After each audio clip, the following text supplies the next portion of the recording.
24 घंटे के अंदर देश में आतंक का डबल अटैक हुआ है। यूपी से कश्मीर तक बड़ी साजिश हुई। कश्मीर में एक बार फिर कश्मीरी पंडित पर हमला हुआ। गोलियों की बौछार हुई, दहशत फैलाई गई ताकि शांति की राह पर चल रहे कश्मीर में एक बार फिर दहशत फैलाई जा सके। दूसरा हमला यूपी के गोरखपुर में हुआ। मुख्यमंत्री योगी आदित्यनाथ के गोरखपीठ पर अटैक किया गया, लेकिन गोरखनाथ मंदिर में घुसने की हमलावर की कोशिश नाकाम हुई। शुरुआती जांच में इसे आतंकी हमला माना गया है। गोरखपुर मंदिर पर हमला के मामले में एक बहुत बड़ी खबर आ रही है। मंदिर पर हमले का आरोपी अहमद मुर्तजा अब्बासी के लैपटॉप से कई बड़े खुलासे हुए हैं। मुर्तजा अब्बासी लैपटॉप पर जिहादी वीडियोस देखता था। वो आईसिस और सीरिया के वीडियो देखता था, जिहादी साहित्य पर पढ़ता था। यूपी पुलिस के मुताबिक एक बड़ी साजिश के तहत यह हमला हुआ। यूपी के एडिशनल चीफ सेक्रेटरी ने कहा कि ये एक आतंकी घटना थी। सूत्रों के मुताबिक मुर्तजा पहले से ही एटीएस के रडार पर था। हमले से एक दिन पहले एटीएस की टीम उसके घर पर वकील बनकर पहुंची थी, लेकिन भनक लगने के बाद वो नेपाल चला गया था। गोरखनाथ मंदिर पर हमला रविवार की शाम हुआ। पुलिस के मुताबिक आरोपी मुर्तजा ने सिद्धार्थनगर के अली घड़वा से धारदार हथियार खरीदा था।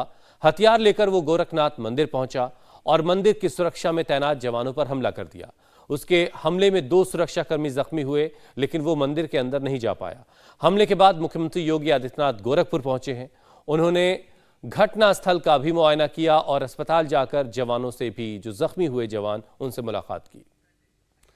गोरखनाथ मंदिर हमले के मामले में एक और बड़ी खबर आ रही है। यूपी एटीएस की टीम मुंबई पहुंच गई है।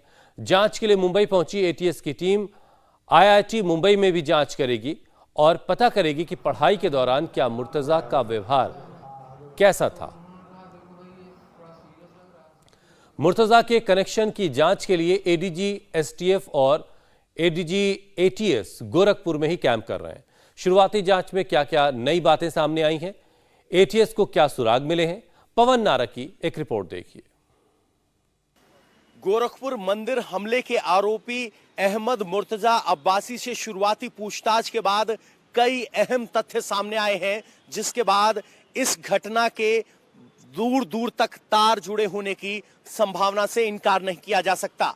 पहली बात यह कि अब्बासी ने मार्च में ही नया कंप्यूटर और नया मोबाइल और सिम खरीदा था और ये मोबाइल और सिम मुंबई के एड्रेस पर खरीदा गया। इसके अलावा उसके लैपटॉप पर आईएसआईएस से संबंधित कुछ संदिग्ध वीडियो भी मिले हैं। पुलिस अब इस बात की जांच कर रही है कि क्या ये सिर्फ वीडियोस थे या फिर आईएसआईएस से कहीं संपर्क भी साधा गया। इस तरह की जानकारी भी जुटाई जा रही है। एक और अहम तथ्य परिवार की तरफ से दिया गया है कि 2 अप्रैल को 2 सादी वर्दी में लोग ढूंढते हुए अब्बासी को उसके घर तक पहुंचे थे, जहां उन्होंने कहा कि अब्बासी के खिलाफ बैंक फ्रॉड का मामला है। परिवार के बाकी सदस्यों ने जब कागजात मांगे तो वो बिना कागजात दिखाए चले गए। अब्बासी के परिवार का कहना है कि वो एटीएस के रडार पर पहले भी था और जब एटीएस उसके घर पहुंची तो वो घबराकर नेपाल भाग गया। वापस आते ही उसने गोरखनाथ मंदिर के मुख्य द्वार पर हमला किया।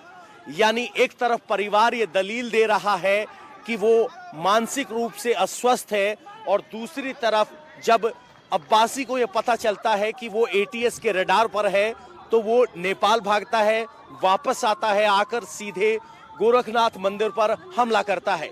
बहुत से सवाल उसके आचार विचार से खड़े हो रहे हैं और जिस तरह की उसकी ब्राउजिंग हिस्ट्री कंप्यूटर से हासिल हुई है, उसके बाद इस जांच का दायरा कहीं बड़ा होता दिखाई दे रहा है। पवन नारा, इंडिया टीवी, गोरखपुर। आरोपी मुर्तजा के बारे में नए खुलासे के बाद गोरखनाथ मंदिर की सुरक्षा को और ज्यादा बढ़ा दिया गया है। मंदिर कैंपस में एंट्री करने वालों की जांच की जा रही है। मंदिर के आसपास की सड़कों पर पुलिस के जवान तैनात हैं। गश्त बढ़ा दी गई है और शक होने पर तलाशी ली जा रही है। डॉग स्क्वाड भी मौके पर मौजूद है। गोरखनाथ मंदिर पर हुए हमले के बाद थ्रेट परसेप्शन असेसमेंट किया गया, जिसके बाद यहां पर पुलिस व्यवस्था को और मजबूत किया गया है। आप देखेंगे कि यहाँ हथियारबंद पुलिस वाले तैनात हैं, यूपी पुलिस के जवान तैनात हैं और मेटल डिटेक्टर के साथ फोर्स तैनात है।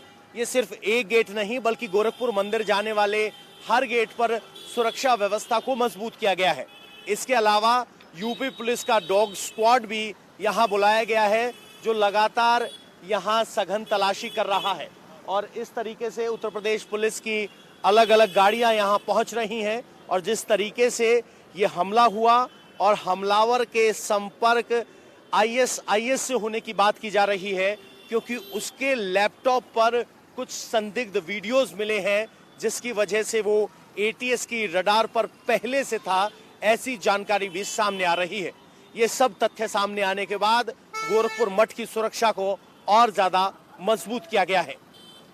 पवन नारा, इंडिया टीवी, गोरखपुर। हमले की जांच यूपी एटीएस और यूपी एसटीएफ को सौंप दी गई है। यूपी के बड़े अफसरों ने बताया कि शुरुआती जांच के मुताबिक ये आतंकी घटना थी। उस व्यक्ति के पास से जो चीजें बरामद हुई हैं, वो उन चीजों को देख के लगता है कि एक गंभीर बड़ी साजिश की तैयारी थी। जो दस्तावेज हम लोगों को अभी तक प्राप्त हुए हैं वो काफ़ी ही सनसनीखेज हैं। हम इसमें सभी एजेंसियों की भी मदद लेंगे तथा ये भी सुनिश्चित करेंगे कि इस व्यक्ति के द्वारा कहां कहां ट्रैवल किया गया है और ये व्यक्ति किसके किसके साथ संपर्क में था। ये किसी विदेशी कंट्री में तो नहीं गया या कहीं से ये बड़े षड्यंत्र का हिस्सा तो नहीं है। इन आदि बिंदुओं पे विवेचना जो एटीएस के द्वारा की जाएगी और इसको एक आतंकी घटना कहा जा सकता है। इस पूरे घटना की विवेचना यूपी एटीएस को दी गई है और यूपी एटीएस अब इसकी विवेचना टेक ओवर कर रही है। साथ ही साथ माननीय मुख्यमंत्री जी ने यह भी आदेश दिया है कि हमारी जो दोनों एजेंसीज है, यूपी एटीएस और यूपी एसटीएफ, ये जो है घटना के अनावरण हेतु संयुक्त रूप से कार्य करेंगे। इसके लैपटॉप, मोबाइल पर जो भी डिटेल्स हैं, जिन लोगों से ये जुड़ा हुआ रहा है, इनकी सबकी बहुत गंभीरता से जांच करें और जरूरत पड़े तो प्रदेश के बाहर भी जहां भी इसके जो है ट्रैक होगा उसको जो है हम लोग अनावृत करेंगे और प्रभावी कार्रवाई इस पर सुनिश्चित करेंगे। इस वक्त मेरे दो सहयोगी पवन नारा गोरखपुर से और विशाल प्रताप सिंह लखनऊ से जुड़ चुके हैं। सबसे पहले पवन, आप बताइए कि लेटेस्ट अपडेट आपके पास क्या है? यूपी के दो बड़े अधिकारियों को हमने सुना, वो बता रहे हैं कि इसे एक आतंकी घटना माना जा सकता है। लेटेस्ट जानकारी आपको क्या मिल रही है? जी, शुरुआती जो जांच हुई है उसके आधार में दो अहम सबूत जो हाथ में लगे हैं वो है लैपटॉप और मोबाइल। पुलिस अब डिजिटल सर्वेलांस करते हुए इसके घर तक पहुंची थी, यानी जिस तरह की ब्राउजिंग हिस्ट्री या इंटरनेट का इस्तेमाल रहा है उसकी वजह से यूपी एटीएस के रडार पर था। ये दावा खुद आरोपी के परिवार ने कहा है, क्योंकि दो सादी वर्दी में जवान उनके घर पहुंचे थे। जब उनसे कागजात मांगे तो वो नहीं दिखा पाए और बिना मुलाकात के ही चले गए। लेकिन उनकी बाइक के आधार पर परिवार का कहना है कि वो पुलिस के थे, यानी पहले से रडार पर था मुर्तजा। दूसरी बात ये कि उसका लैपटॉप और मोबाइल नया खरीदा गया है, क्योंकि पहले वाला परिवार की तरफ से कहा गया कि खराब हो गया। तो अब पुलिस इस बात की जांच कर रही है कि ब्राउजिंग हिस्ट्री क्या रही है, क्या वो किसी बाहरी ताकतों के साथ संपर्क में था, यानी हर कनेक्शन को खंगाले जाने की कोशिश है। और एक बात और कि हमले से पहले जब एटीएस के घर आने की जानकारी मिली तो मुर्तजा भागकर नेपाल गया था और नेपाल से वापस आने के बाद इस हमले को अंजाम दिया गया। तो हमले से पहले और बाद की ये सारी कड़ियां अभी तक स्पष्ट हुई हैं, लेकिन क्या मुर्तजा अपने दिमाग से चल रहा था या कोई उसको हैंडल कर रहा था या कहें कि कोई दिशा निर्देश दे रहा था, ये सबसे बड़ा जांच का बिंदु फिलहाल एटीएस के सामने। विशाल इस वक्त लखनऊ में है। विशाल, लखनऊ में किस तरह की हलचलें हैं? हालांकि जो बड़े अधिकारी हैं वो तो गोरखपुर में ही कैंप कर रहे हैं, लेकिन लखनऊ में क्या कुछ चल रहा है गोरखपुर की इस घटना को लेकर के? देखिए हुसैन, शासन हो सरकार हो, लगातार सभी सीनियर ऑफिसर चाहे एसीएस होम हो या एडीजी लॉ एंड ऑर्डर हो, लगातार दोनों ही सीनियर ऑफिसर जो इस समय कैंप कर रहे हैं गोरखपुर में, एडीजी एसटीएफ और एडीजी एटीएस, दोनों के ही लगातार संपर्क में हैं। हमारे पास जो जानकारियां निकल करके आ रही हैं हुसैन, वो वाकई में बेहद चौंकाने वाली हैं। पता ये लगा है कि आरोपी मुर्तज़ा के लैपटॉप से जो मोबाइल के वीडियोज़ मिले हैं वो अपने आप में बहुत ज़्यादा कहानी बयां कर रहे हैं कि किस तरीके से वो कट्टर सोच का था, किस तरीके से वो रेडिकलाइज्ड हुआ था, वो सेल्फ रेडिकलाइज्ड हुआ था या किसी के कहने पर रेडिकलाइज्ड हुआ था, ये अभी जांच का विषय है। लेकिन आईएसआईएस के वीडियोस को देखना, उनको सर्च करना, जिस तरीके से जिहादी ग्रंथ होते हैं उनको सर्च करना, उनको लगातार पढ़ना, बड़ी संख्या में आईएसआईएस के वीडियोस और ग्रंथों का मिलना ये साबित करता है कि कहीं ना कहीं मुर्तज़ा पूरी तरीके से रेडिकलाइज था और वो ये मान के चल रहा था कि नेपाल से लौटने के बाद जब वो गोरखनाथ मंदिर में जाकर के हमला करेगा गोरखनाथ मंदिर में, तो निश्चित तौर पर सुरक्षा कर्मियों से उसका मुकाबला होगा और हो सकता है उसे गोली भी लग जाए और वो मर जाए। लेकिन वो अपने आप को शहीद बोलने के लिए तैयार है कि अगर वो इस घटना में मरता तो वो शहीद होता, यानी कि मार्टर्ड होता। तो अपने आप में समझा सकता है कि उसकी जो मानसिक दशा है वो किस तरीके से रेडिकलाइज की गई थी, किस तरीके से कट्टर सोच उसके जो दिमाग और में इसीलिए थी, जांच वो का पनप रही दायरा थी। अब मुंबई तक एजेंसियों पहुंच गया है। कहां कहां सफर किया आरोपी मुर्तज़ा ने, वो सारी जगहों को डिटेल को जाना जाएगा कि कहीं कहीं किसी विदेश यात्रा से तो नहीं लौटा था, किस किस से मुलाकातें हुई, ये सारी चीजें जांच के दायरे में आती हैं। पवन और विशाल, आप बने रहिए मेरे पास, मैं आपके पास लौट कर आता हूं। ये हमला आखिर कैसे हुआ, हमलावर का मकसद क्या था?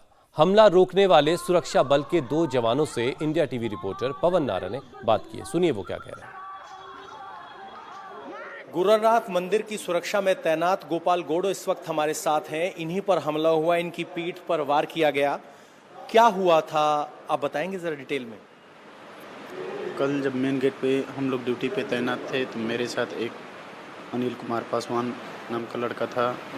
तो हम दोनों संतरी ड्यूटी पे तैनात थे, मेन गेट के बाईं तरफ थे। अचानक एक संदिग्ध व्यक्ति हम दोनों के ऊपर एक धारदार हथियार जो कच्चे नारियल काट कर बेचने वाले होते हैं वैसा जो बाकी टाइप लिया था, उससे अचानक हम लोगों के ऊपर वार कर दिया और वार करके अंदर की तरफ घुसने की प्रयास की, जिससे हम लोग भी यही ठान लिए कि अगर ये अंदर चला जाएगा तो काफ़ी ज़्यादा श्रद्धालुओं को नुकसान कर सकता है और ज़्यादा लोगों को मूर्छित कर सकता है। इसलिए हम लोग जब तक हम लोगों के अंदर जान थी तब तक हम लोग डट के मुकाबला किए। आपके पास उस वक्त हथियार था? मेरे साथ हथियार था, मेरी राइफ़ल थी SLR 135 नंबर बट नंबर।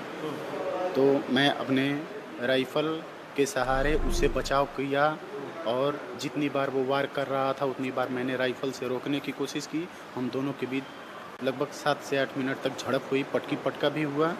फिर जब मुझे अचानक पीठ पे वार कर दिया तो अंदर की तरफ जाने लगा, तब तक अनिल ने रोकने की कोशिश की, अनिल को भी बांकी से मार दिया, पैर कट गए उसके, रॉन पे लगी है। और जब दोनों को थोड़ा वार करने के बाद अंदर की तरफ गया तो अंदर की तरफ तो हमारे सिविल पुलिस के सिपाही जो मेन गेट पे लगे थे गेट को बंद किए। गेट को बंद करने के बाद हम लोग पीएसी के जवान और सिविल पुलिस के सिपाही चारों तरफ से उसे एक गोला बना करके घेरे और जिसमें ईंट पत्थर का प्रयोग किए। एक ईंट उसके गर्दन पे लगी और गर्दन पे लगने से वो मूर्छित होकर के आपके हथियार भी लेने की कोशिश? छीना झपटी किया मगर हम लोगों की पकड़ मजबूत थी। तो ये वो गोड़ हैं, आरक्षी हैं, गेट पर मौजूद थे। इनकी पीठ पर अभी 7 टाके आए हैं जो वार हुआ है और दूसरा वार यहाँ सामने बेड पर लेटे इस पासवान जी के ऊपर हुआ। उनके पाँव में चोट आई है, हाथ में चोट आई है। पासवान जी, जब आप खड़े थे आपका हाथ अभी ठीक है, आप बेहतर महसूस कर रहे हैं? तो क्या हुआ? हम लोग ड्यूटी पे तैनात थे, वो पीछे से आया, हमला कर दिया हम दोनों लोगों पर। हम उसको रोकने का प्रयास कर रहे थे, वो मतलब उसको पकड़ने, इसीलिए हमारे घायल हो गए। हम वहीं मतलब लेट गए, उसके बाद वो अंदर चला गया तो पुलिस वाले पीएससी के जवान मिल के पकड़े। और थोड़ी देर में मुंबई पहुंचेगी यूपी एटीएस की टीम, जहां मुर्तज़ा ने पढ़ाई की वहां जाएगी, वहां लोगों से पूछताछ की जाएगी। ये जानने समझने की कोशिश की जाएगी कि पढ़ते वक्त जब वो पढ़ाई कर रहा था उस वक्त उसका चाल चलन, उसका रवैया, उसका व्यवहार कैसा था। दिनेश मौर्य इस वक्त हमारे साथ मुंबई से जुड़ रहे हैं। दिनेश, आपके पास क्या अपडेट है? वहां पर यूपी एटीएस पहुंचने वाली मुंबई, वहां पर किन किन लोगों से मुलाकात करेगी? क्या जिस डिपार्टमेंट में पढ़ाई की उनके डीन से, उसके साथ पढ़े जो पढ़ाई कर चुके हैं लड़के, उन सबसे बातचीत करने की प्लानिंग है? यूपी की टीम आएगी, उन चीज काम करे। सबसे पहले तो IIT बॉम्बे, जहां पर पढ़ाई की थी, साल 2015 में अपना कोर्स पूरा किया था मुर्तजा ने, तो उस दौरान जो उनके करीबी दोस्त थे उनके बारे में जानकारी लेंगे। साथ ही में परिवार चूंकि लगातार दावा कर रहा है कि उसकी मानसिक स्थिति भले ठीक ना हो, लेकिन जिस तरह से उसके लैपटॉप में सीरिया से जुड़े हुए और अन्य साहित्य सामने निकल कर आए हैं, और हम जानते हैं वही दौर था 2015-2014 का, जब पूरी दुनिया में IS की तरफ से कोशिश की जा रही थी कि युवाओं को गुमराह किया जाए और ऑनलाइन गुमराह करते थे। तो 2015 के दौरान जब मुर्तजा यहाँ पढ़ाई करता, इसका पिनवॉश का प्रक्रिया जो है वो शुरू हो गई थी। आप नजर बनाकर रखें दिनेश, हम आपके पास लौट कर आएंगे अपडेट के लिए। तो यूपी एटीएस की टीम मुंबई पहुंच रही बस कुछ देर में, और वहां पर जहां मुर्तजा ने पढ़ाई की है वहां पहुंचेगी। वहां उसके दोस्तों के बारे में जानकारी ली जाएगी, किन किन क्या जो उसके पढ़ाने वाले शिक्षक थे, टीचर्स थे, उनसे बात करके जानने की कोशिश होगी कि आखिर मुर्तजा का व्यवहार उस वक्त कैसा था। मुर्तजा IIT में पढ़ा है, इंजीनियर है। उसके पिता का कहना है कि मुर्तजा की दिमागी हालत ठीक नहीं है। तबीयत इसकी ख़राब रहती थी ज़्यादातर, 4 से 5 महीना काम नहीं करता था। तो अब क्या था कि ये डिप्रेशन कहता था कि मुझे डिप्रेशन नहीं, लेकिन फैक्ट यही सुसाइड करने का उसका सुसाइड करने के लिए जी, मतलब हाँ, तो वो सुसाइड ही करना, लेकिन उसको बोला था कि भाई सुसाइड जो है धर्म में सही नहीं है। 2018 में 10 अप्रैल को पागलपन का दौरा, इनका जो बाइपोलर सामने आ गया। 25 साल उम्र थी इनकी, और ये बिल्कुल हेलुसिनेशन में आ गए। अभी जॉब नहीं कर रहे थे? नहीं, जॉब कहाँ, जॉब तो वहाँ कर रहे थे, छुड़ा दिया ना कि वहाँ कोई रहने काम नहीं कर सकते थे, अकेले कैसे रहते। इंडिया टीवी हर वक्त हर जगह डाउनलोड करने के लिए सर्च करें India TV news Google play store या ऐप स्टोर पर।